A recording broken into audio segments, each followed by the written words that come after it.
And it seemed fitting to ask then, since voters respond to specific messages, what do you believe is the winning message for the Republican Party today?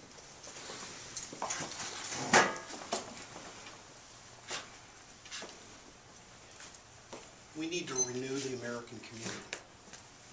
I believe that's the most important message and the most powerful message we can tell the voter, is that if we are going to fight what is going on in Washington and what's going on in our own backyard, we're going to have to renew the community. We're going to have to renew not just the concept of liberty, but the obligations that come with it.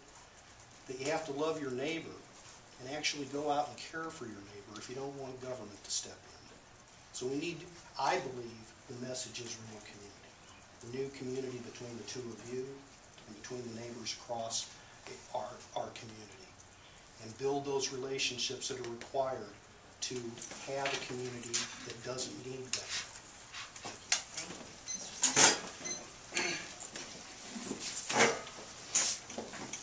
The winning message is a conservative, but it's got to be done positively. It's got to be positive, open, dynamic, welcoming, so that people know ultimately they will benefit by following the conservative message of free markets and liberty and individual rights. It is not to make you an eternal dependent on the nanny state. And we can sell that in many communities. That's what the LNRC Friday night was saying, exactly that issue.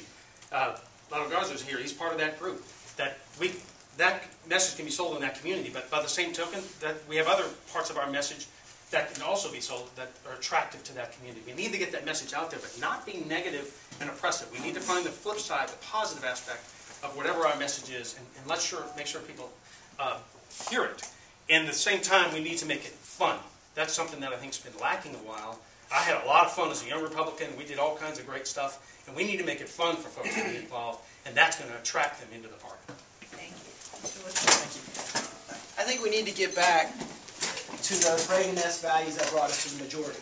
I think in large part we have compromised on those.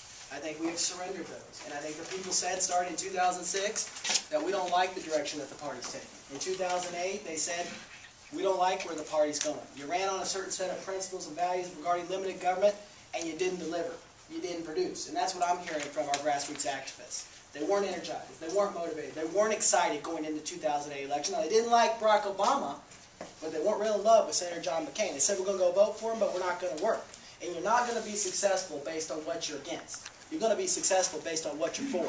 So we as a party are going to have to get back to those Reagan-esque values that brought us to the majority. Now, we can have disagreements and differences when we go into these primaries. We can have these heated, spirited debates, and that's good.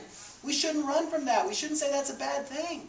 But we've got to keep the tone of the debate on a level where we can all come together once that primary is over. And we're going to have to lock arms with our Republican brothers and sisters to be successful in November.